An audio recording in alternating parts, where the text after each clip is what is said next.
अस्सलामुअलैकुम स्टूडेंट्स।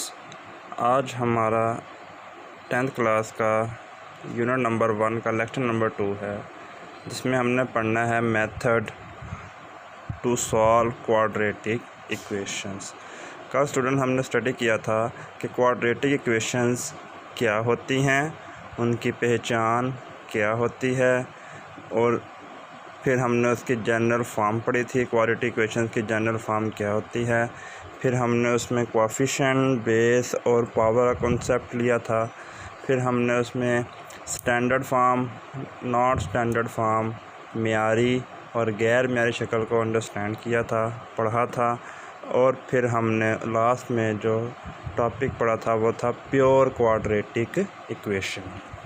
तो स्टूडेंट, आज जो हमारा काम है वो हमने पढ़ना है कि method to solve quadratic equations कि कौन कौन से मेथड होते हैं जिसके ज़रिए हम क्वाड्रेटिक इक्वेशंस को सॉल्व कर सकते हैं, या कितने मेथड हैं जिनके ज़रिए हम क्वाड्रेटिक इक्वेशंस को सॉल्व कर सकते हैं। तो स्टूडेंट, यहाँ पर आपके पास there are 3 methods to solve any type of quadratic equation.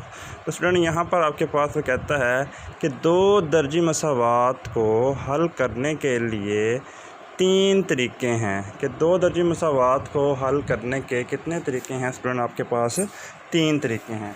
और वो 3 तरीके कौन कौन से हैं स्टूडेंट? आपके पास सबसे पहला आता है जी फैक्टराइजेशन। सबसे पहला कौन सा स्टूडेंट आता है? फैक्टराइजेशन। फैक्टराइजेशन को स्टूडेंट उर्दू में कहते हैं बज़रिया तजज़ी। बज़रिया तजज़ी से क्या मुराद है? बज़रिया तजज़ी में आपके पास अब सवाल ये है कि तजज़ी करने के लिए आपके पास इक्वेशंस क्वाड्रेटिक है, और क्वाड्रेटिक इक्वेशंस की कौन सी फॉर्म आपको चाहिए तजज़ी करने के लिए, फैक्टराइजेशन करने के लिए आपको इक्वेशंस की कौन सी फॉर्म की ज़रूरत पड़ती है।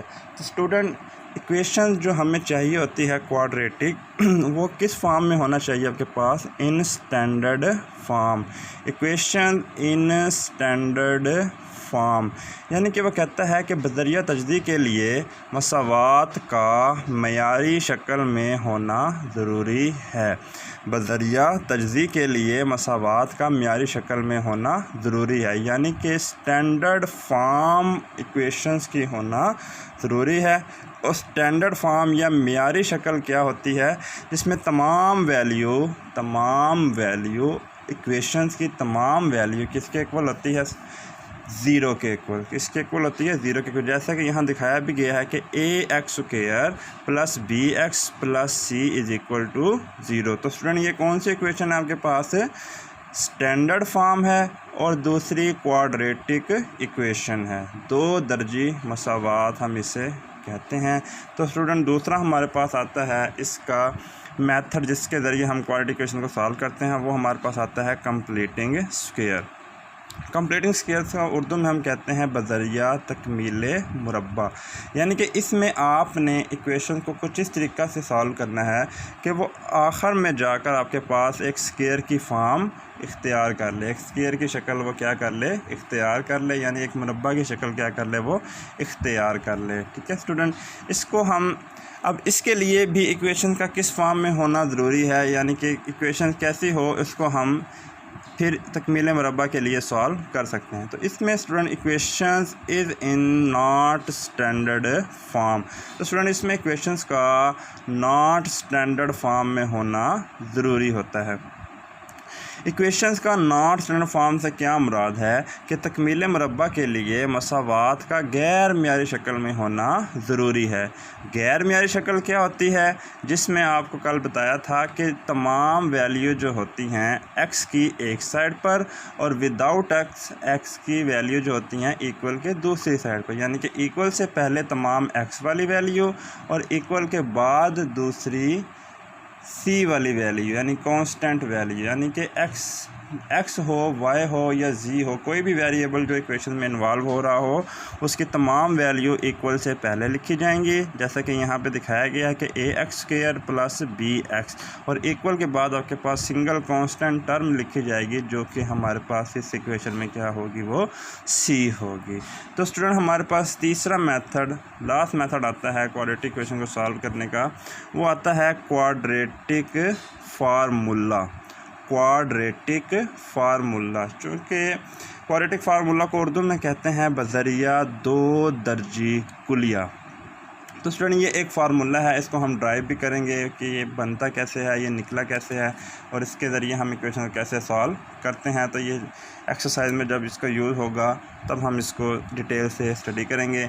तो स्टूडेंट यहाँ पर सिर्फ आपको ये जज कर ये बताना है, ये याद रखना है कि इक्वेशंस का किस फॉर्म में होना ज़रूरी है, कंप्लीटिंग स्क्वायर के लिए, फैक्टराइजेशन के लिए, या फिर क्वाड्रेटिक फार्मूला के लिए। तो स्टूडेंट इक्वेशंस इन स्टैंडर्ड फॉर्म, तो क्वाड्रेटिक फार्मूला के लिए इक्वेशंस का इन स्टैंडर्ड फॉर्म होना ज़रूरी होता है, यानी दो दर्जे कुलिया के लिए मुसावात का मयारी शक्ल में होना ज़रूरी है। और मयारी शक्ल स्टूडेंट क्या होती है कि आपके पास a x square plus b x plus c is equal to 0, यानी कि तमाम की तमाम वैल्यू मसावात की बराबर होती हैं वो 0 के, चाहे वो एक्स वाली हों, एक्स स्क्वायर वाली हों, या बग़ैर एक्स वाली हों, तो वो तमाम की तमाम वैल्यू स्टूडेंट किसके इक्वल होंगी, आपके पास 0 के वो इक्वल होंगी। तो स्टूडेंट आगे हमारा टॉपिक है एक्सरसाइज नंबर 1.1। Exercise number 1.1। तो स्टूडेंट इसमें सबसे पहला क्वेश्चन आपको वो कहता है कि right quadratic equation in the standard form and point out pure quadratic equation. कहता है कि right quadratic equation in the standard form and point out pure quadratic equations। तो स्टूडेंट इसमें सवाल आपसे ये कर रहा है कि आपने इक्वेशंस को क्या करना है, स्टैंडर्ड फॉर्म में लिखना है, और जब आप इसे स्टैंडर्ड फॉर्म में लिख देंगे उसके बाद आपने बताना है कि कौन सी इक्वेशन आफ्टर सिंप्लीफिकेशन, कौन सी इक्वेशन प्योर है और कौन सी जस्ट क्वाड्रेटिक इक्वेशन है। तो स्टूडेंट हम इसे सॉल्व करते हैं। ये आपके पास एक क्वेश्चन दिया गया है कि x + 7 into x minus 3 is equal to -7। तो स्टूडेंट इसको आपने सॉल्व करना है। ये सिंपल मल्टीप्लिकेशन है, और इसकी मल्टीप्लिकेशन कैसे होगी स्टूडेंट, आपने इस x को आपने इन दो वैल्यू से मल्टीप्लाई करना होता है। और ये दो वैल्यू से मल्टीप्लाई स्टूडेंट कैसे होगी, ये आपके पास दिखाया गया है कि x को जब x - 3 से मल्टीप्लाई करना है तो यहाँ पर हम इसको इस x के साथ ऐसे मल्टीप्लाई करवा देंगे। दूसरी स्टूडेंट आ जाती है +7। अब आपने इस +7 को भी इस x - 3 के साथ मल्टीप्लाई करवा कर लिख देना है। ठीक है जी। अब स्टूडेंट क्या होगा, अब ये होगा कि आपने इस x को इस x के साथ क्या करना है, मल्टीप्लाई करवा के लिखना है। अब चूंकि इसकी पावर भी 1 है और इसकी पावर भी क्या है, 1 है, और ये भी बेस है, ये भी बेस है, ये भी वेरिएबल x है, ये भी वेरिएबल x है। और जब दो वेरिएबल एक जैसे हो जाएं या दो बेसिस एक जैसे हों तो उनके ऊपर वाली पावर स्टूडेंट क्या हो जाती हैं, उनकी ऐड अप हो जाती हैं। मल्टीप्लिकेशन में उनकी ऊपर वाली पावरें क्या हो जाती हैं स्टूडेंट, ऐड हो जाती हैं। तो इसका हमारे पास आंसर आ जाएगा x का स्क्वायर, और जब x इस 3 से मल्टीप्लाई होगा तो हमारे पास इसका आंसर आ जाएगा 3x। ये स्टूडेंट इसका कंप्लीट हो गया। अब इसी तरह हमारे पास 7 की बारी होगी। तो 7 को जब x से मल्टीप्लाई करेंगे तो स्टूडेंट हमारे पास आ जाएगा 7 एक्स और 7 को जब हम 3 से मल्टीप्लाई करेंगे तो हमारे पास आंसर आ जाएगा -21 is equal to -7।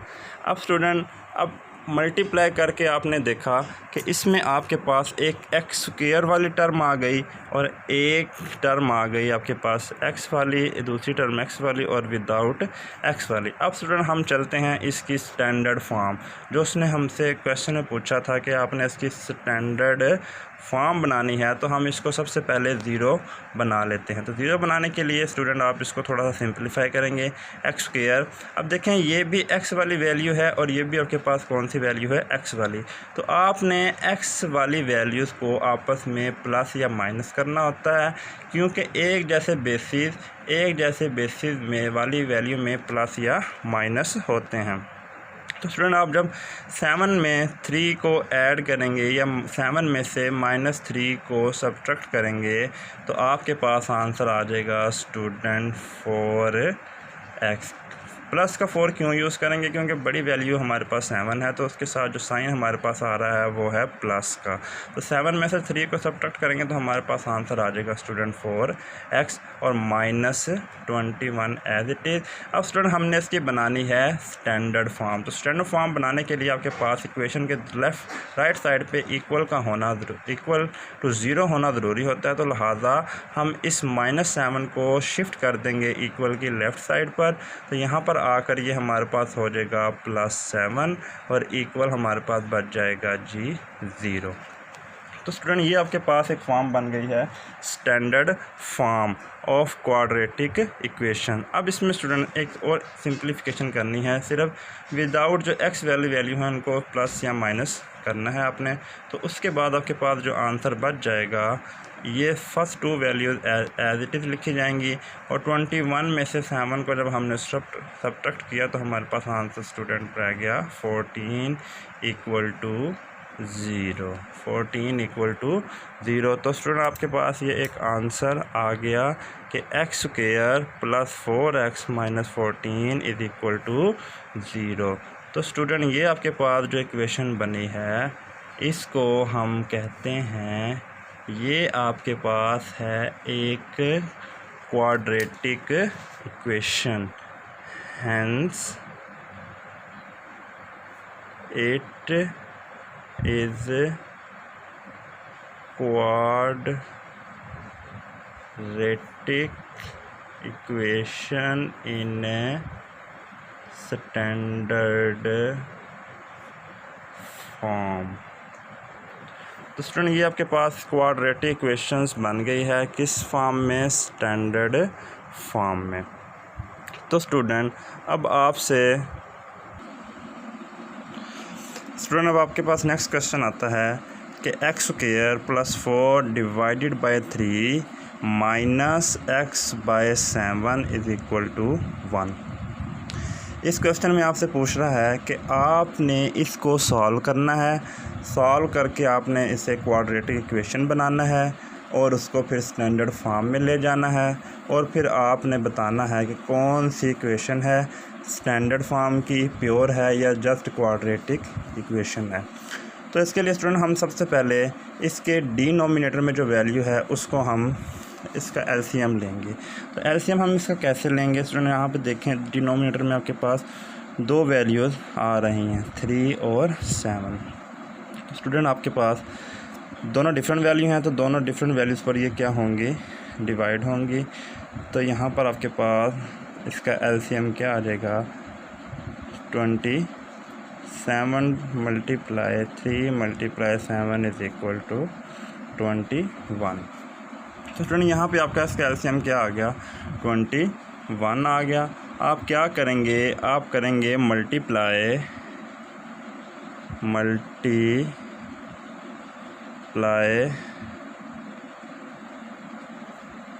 21 to both side, multiply 21 to both side of equation. तो स्टूडेंट कैसे होगा मल्टीप्लाई, आप यहाँ पर लिखेंगे 21 multiply x square plus 4 divided by 3, हर इक्वेशन की हर वैल्यू से ये 21 क्या होगा, मल्टीप्लाई होगा। यहाँ भी आपके पास आ जाएगा 21 into x by 7 is equal to 21 multiply 1। तो स्टूडेंट यहाँ पे देखें 3 1 ज़ार और 3 7 ज़ार, तो 7 इंटू एक्स स्क्वायर प्लस 4 आ गया आपके पास आंसर, माइनस 7 1 ज़ार 7 एंड 7 3 ज़ार 21। तो यहाँ से स्टूडेंट आपके पास आंसर आ गया 3 इंटू एक्स और इज इक्वल टू 21 आपके पास स्टूडेंट यहाँ पर आंसर आ गया। अब आपने 7 को मल्टीप्लाई करवाना है। 7 को जब आपने एक्स स्क्वायर से मल्टीप्लाई किया तो आंसर आ गया 7x स्क्वायर। 7 को जब आपने 4 से मल्टीप्लाई किया तो आंसर आ गया 28 माइनस 3 1 ज़ार 3 x इज़ इक्वल टू 21। अब स्टूडेंट आपने इसको इक्वल टू 0 बनाना है, क्योंकि आपको इक्वेशंस चाहिए इन स्टैंडर्ड फॉर्म। तो आप क्या करेंगे, जो इक्वल के लेफ़्ट साइड राइट साइड पर 21 पड़ा है, आप इसको इक्वल के लेफ़्ट साइड पर ले आएंगे और इस इक्वेशन को आप अरेंज कर कुछ इस तरह से लिख लेंगे कि 28 माइनस 21। अब ये 21 माइनस का क्यों हो गया, क्योंकि यहाँ पर प्लस का था। जब इक्वल के इस लेफ़्ट साइड पर आएगा तो उसका साइन क्या हो जाएगा स्टूडेंट, चेंज हो जाएगा। अब आपके पास जो वैल्यू बच गई है वो अब कौन सी वैल्यू बच गई है कि 7x स्क्वायर माइनस 3x और plus 7 is equal to 0।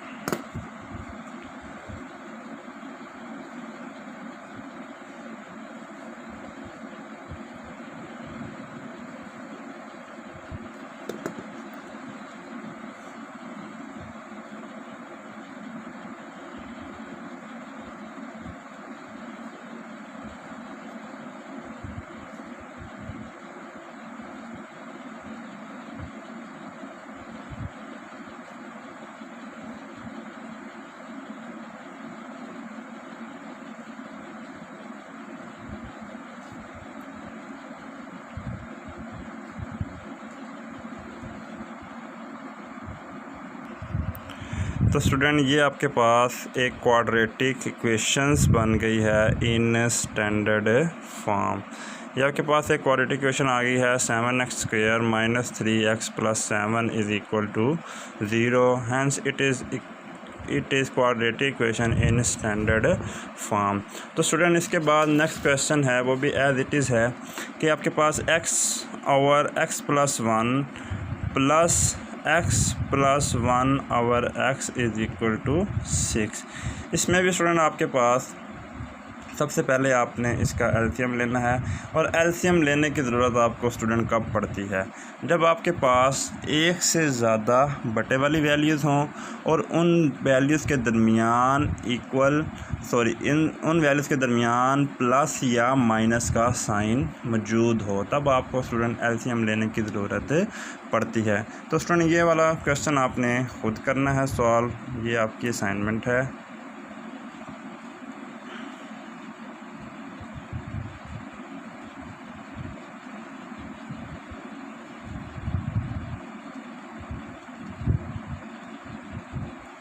Student इसके बाद हमारे पास नेक्स्ट क्वेश्चन आता है, आपके पास नेक्स्ट क्वेश्चन स्टूडेंट आता है कि x plus 4 over x minus 2 minus x minus 2 over x plus 4 is equal to 0।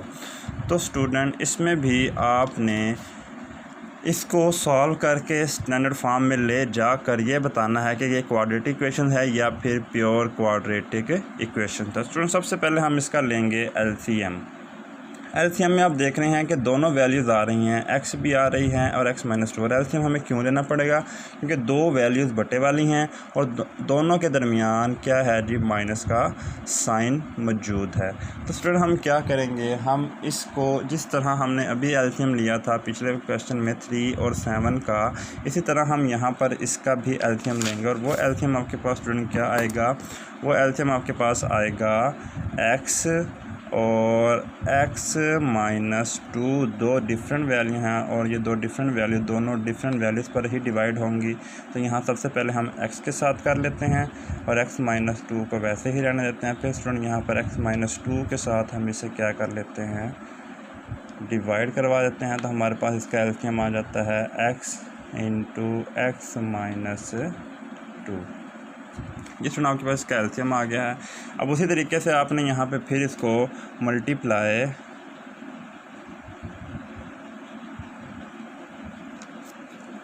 x into x minus two to both side of equation. तो कैसे ऐसे मल्टीप्लाई करवाएंगे स्टूडेंट, आपने यहाँ पर x लिखना है और x माइनस टू लिखना है। मल्टीप्लाई आपने से करवाना है x प्लस 4 से और डिवाइड x माइनस 2 से। इस वैल्यू से आपने इसे मल्टीप्लाई करवा देना है। नेक्स्ट वैल्यू है माइनस, फिर आपने x into x minus to लिखना है। इसको आपने मल्टीप्लाई करवा देना है x माइनस टू डिवाइड में x के साथ। स्टूडेंट उसके बाद आता है आपके पास प्लस 4 आपने लिखना है, उसको भी आपने मल्टीप्लाई करवा देना है x into x minus to. फिर आ जाता है इक्वल, यहाँ पे आपने x into x minus to को मल्टीप्लाई करवा देना है 0 के साथ। यानी कि क्वेश्चन में आपने तमाम वैल्यूज़ को आपने x into x minus to जो आपके पास एलसीएम आया था उससे आपने उसे मल्टीप्लाई करवा दिया। अब स्टूडेंट क्या होगा, ये x माइनस टू जो वैल्यू है ये इस वैल्यू से कैंसिल आउट हो जाएगी। तो वैल्यू क्या बचेगी आपके पास, x इंटू एक्स प्लस 4 आपके पास वैल्यू बाकी रह जाएगी। इस वाली वैल्यू में ये वाला x इस वाले x से स्टूडेंट क्या हो जाएगा, कैंसिल आउट हो जाएगा। तो वैल्यू आपके पास क्या बच जाएगी, x minus two into x minus two plus student ये सिंपल वैल्यू है, मल्टीप्लाई हो रही है। 4 को आपने x से मल्टीप्लाई करवा के लिख देना है। यहाँ पे आ जाएगा आपका 4x into x minus two equal डालकर जब 0 इस तमाम वैल्यू से मल्टीप्लाई होगा तो वो आंसर क्या हो जाएगा आपका 0 हो जाएगा। ठीक है जी। उसके बाद स्टूडेंट आपने क्वेश्चन को x को जब x से मल्टीप्लाई करवाना है तो आंसर आपके पास आ जाना है x स्क्वायर, और जब 4 को x से मल्टीप्लाई करवाना तो आंसर आ जाना है 4x। इसी तरह सिंप्लीफाई करते हुए आपने इनको भी मल्टीप्लाई करवा कर लिखना है। तो जब आपने स्टूडेंट x को x से मल्टीप्लाई करवाना है तो आंसर आपके पास आ जाना है x स्क्वायर, और जब आपने x को इस 2 से मल्टीप्लाई करवाना है तो आंसर आ जाना है माइनस का 2x। इसी तरह सिंप्लीफाई करते हुए जब आपने इस x को जब इन दो वैल्यू से मल्टीप्लाई करवाया तो अब इस माइनस 2 को भी इन दोनों वैल्यू से क्या करवाना है, मल्टीप्लाई करवाना है। तो जब माइनस 2 इस x से मल्टीप्लाई होगा तो आंसर आ जाएगा माइनस 2x, और जब ये माइनस इस माइनस से मल्टीप्लाई होगा तो ये माइनस माइनस हो जाएंगे प्लस, और 2 2 हो जाएगा स्टूडेंट 4। प्लस डालकर इस 4x को आपने मल्टीप्लाई करवाना है इस x के साथ। तो यहाँ पर आ जाएगा स्टूडेंट 4x स्क्वायर, और यहाँ पर minus plus minus minus 4 2 8, x is equal to 0। अब स्टूडेंट क्या होगा, अब आपने इनको बस सिंप्लीफाई करना है। तो यहाँ पर आप लिखेंगे x स्क्वायर प्लस 4x, इस माइनस को आपने अंदर मल्टीप्लाई करवा देना है, x square minus minus plus 2x minus minus plus 2x minus plus minus 4 plus 4x square minus 8x is equal to 0। अब स्टूडेंट आपने इनको करना है ऐड और सब्ट्रैक्ट। तो आप देखें यहाँ पे कितनी वैल्यूज़ ऐसी हैं जो आपके पास एक्स स्क्वायर वाली हैं और कितनी वैल्यूज़ ऐसी हैं जो विदाउट एक्स वाली हैं। तो यहाँ पे देखें ये है पॉजिटिव एक्स स्क्वायर वाली वैल्यू और ये है नेगेटिव एक्स स्क्वायर वाली वैल्यू। तो इसको हम कर देते हैं यहाँ पे कैंसिल आउट कर देते हैं, ये दोनों आपस में कैंसिल हो गई। अब आपके पास स्टूडेंट रह जाती हैं एक्स स्क्वायर वाली वैल्यू और विदाउट एक्स वाली वैल्यू। अब सॉरी यहाँ पे रह जाती हैं आपके पास एक्स वाली वैल्यू और विदाउट एक्स वाली वैल्यू आपके पास यहाँ पे स्टूडेंट बाकी बचती हैं। और वो वैल्यूज़ कौन कौन सी हैं देखें, ये है 4x में 2x ऐड किए 6x हो गया और 6x में फिर 2x ऐड किए तो कितने हो गए आपके पास स्टूडेंट 8x हो गए हैं। तो स्टूडेंट हमारे पास यहाँ पे एक और एक्स स्क्वायर वाली वैल्यू पड़ी है, वो है ये। तो इसको हम अब तरतीब से कुछ इस तरह लिखते हैं कि हमारे पास रह गई है 4x स्क्वायर प्लस ये 4x ये 2x 6x और प्लस 2x टोटल कितने हो गए स्टूडेंट 8x।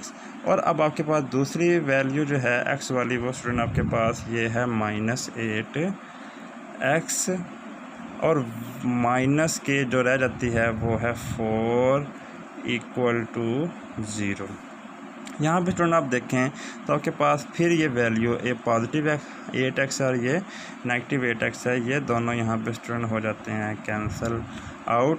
तो उसके बाद आपके पास जो वैल्यू बच जाती है वो रह जाती है एक्स स्क्वायर माइनस के 4 इक्वल टू 0।